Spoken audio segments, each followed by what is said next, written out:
அமெரிக்கால இப்ப இருக்கிற இதுக்கு முந்தி இருந்த எல்லா பிரசிடென்ட்ஸுமே ஒருத்தர் சொந்தக்காரவங்க தான் அப்படின்னு அவங்களால நம்ப முடியுதா?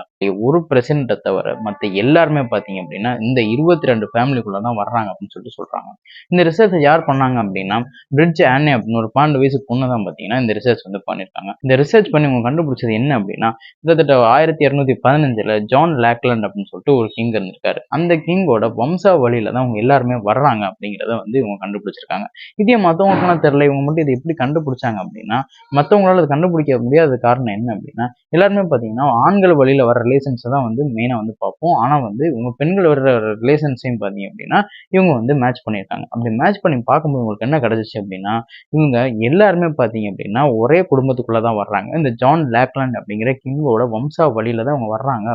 ஒரே ஒரு பிரசிடென்ட் மார்ட்டின் வேன் பியூரன தவிர மத்த எல்லா பிரசிடென்ட்ஸுமே இந்த 22 குடும்பத்துக்குள்ள தான் வர்றாங்க அப்படின்னு சொல்லிட்டு இவங்க வந்து இந்த ரிசர்ச் மூலமா கன்ஃபார்ம் பண்ணியிருக்காங்க. இதுலேருந்து என்ன தெரியுது அப்படின்னா, பவர்ஃபுல் பீப்பிள்ஸ் தான் எப்பயுமே பவர்ஃபுல்லா இருக்காங்க.